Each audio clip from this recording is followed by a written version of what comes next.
Hey everyone, Perfect. Lawrence Mack here, real estate broker out of Mississauga. I'm here again with Chris Mulder from Trideck Mortgage. How are you doing, Chris?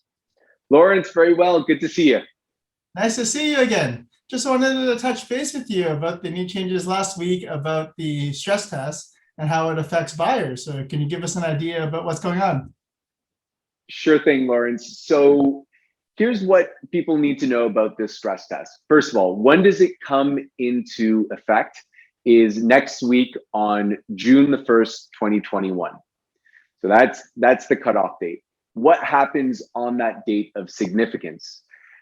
Prior to June 1st, at present, mortgage borrowers have to qualify for their mortgage based on a stress test. So even though interest rates are low, they're floating around 2% or even less than 2%, they have to demonstrate that they can qualify for a mortgage at a stress test rate, which is currently 4.79%. That rate, that 4.79% rate, is determined by the Bank of Canada. On June 1st, the rules will change and a new stress test rate will be introduced at 5.25%. So on May 31st, you qualify at 4.79%. On June 1st, overnight, you qualify at 5.25%. The thinking behind the stress test is that borrowers should have the ability to demonstrate that they can qualify for their mortgages, assuming a run on interest rates. And so the net result of this change from 4.79% to 5.25% is that borrowers will qualify for about 4 to 5% less mortgage money overnight. I see. So it seems to be a little harder. So you mentioned the June 1st date. So does that mean that by June 1st you have to close your house, or does that mean that you have to have like a firm contract or maybe just a conditional contract? Or can you give Yeah. more clarity about what the June Yeah. 1st? So as it relates to purchases, because keep in mind, mortgages can be for the purchase of a new home, could be Correct. for a refinance, to consolidate debts, could be for the purpose of transferring from one lender to the next. Mhm. The key thing when it comes to purchases and for realtors is that a firm purchase and sale agreement has to be provided or entered into Mhm. prior to June 1st.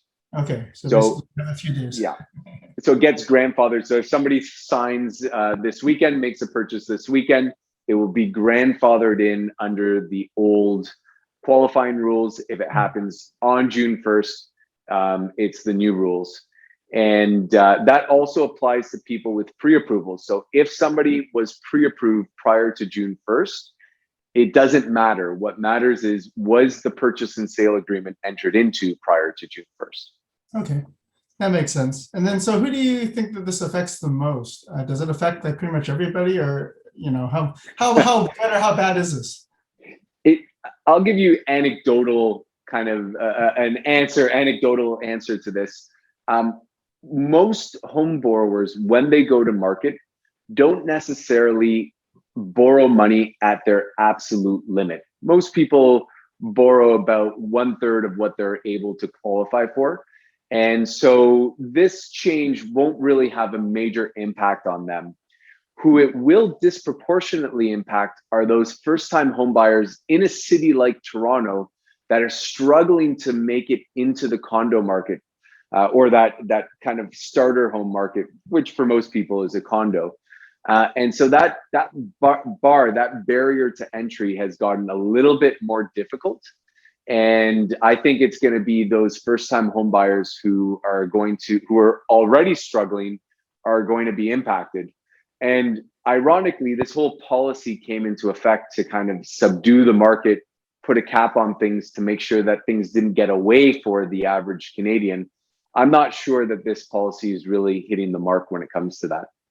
I see. And then do you feel, so the stress test affects everyone from, 20% up down payment up to, I guess, starting at the 5% mark? So it's pretty much everybody. Correct. Yeah. Originally, it was introduced for mortgages where there was 20% down Yeah. or more, or purchase prices over $1 million. That's what we call uninsurable mortgages. But then last week, it was a surprise. It was just out of nowhere. Chrystia Freeland, our Minister of Finance, said that it would also apply to government insured mortgages. And so that applies now to anybody who's buying with as little as 5% down. They will need to qualify based on that 5.25%. And, we've kind of, to put it into context of what it kind of means is, let's say you're buying a car. You walk into a Honda, Kia, Toyota dealership. I don't know why I picked those three brands, but a very attainable, everyday good car. And you say, okay, I want to buy this car. And they'll say, great, no problem, Lawrence. You can buy this car, but you have to demonstrate that you can qualify for the payments on a Ferrari. Yeah. And so you have to say, I can qualify for the payments on a Ferrari to drive a Honda Civic, is kind of what this looks like in real terms for the average person. Yeah. So do you feel that it's going to have much effect on the market based on your quick analysis? I don't think so. Again, anecdotally, most buyers aren't really maxing out their maximum borrowing capacity. So with this change, okay, so things get maximum mortgages are reduced by 4 to 5%. Is that going to have a major impact? Not really. I mean, per $1 million qualified for mortgage money.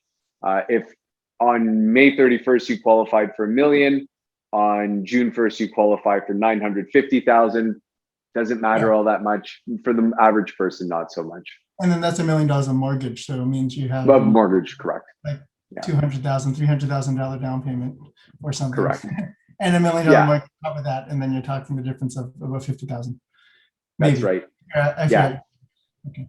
Yeah, because I mean, most of the activity, and you can speak to this a little bit more, is happening in that resale market. Mm-hmm. So in the resale market, people are selling their homes and buying new homes, and the numbers are just so big. There's so much cash going around that rarely are people maxing out. Makes sense. Okay, well, that's all the questions I have. Anything else you need to add? No, it's this is a long history of the government and regulators trying to control the housing market. I think it's a bigger problem than just a qualifying rate, and it's obviously becoming a highly politicized conversation. And this may just be one small piece to the bigger picture. I know in your industry, people are talking about, or there are calls to have open bids on homes, and what that might look like. So keep an eye out for further changes in the future. Yeah, sounds great. So again, I'm Lawrence Mack, real estate broker out of Mississauga, and it's Chris Mulder. Chris, how can people get a hold of you if they need to? I'm highly visible. Just Google my name, Chris Mulder, Molder. You'll find me on Facebook, LinkedIn, or my website, tridacmortgage.com. Excellent. Sounds great. If you guys need anything in terms of financing or mortgages, talk to Chris. And if you need real estate, talk to Lawrence. All right. Talk to you soon. All right. Bye-bye. See ya.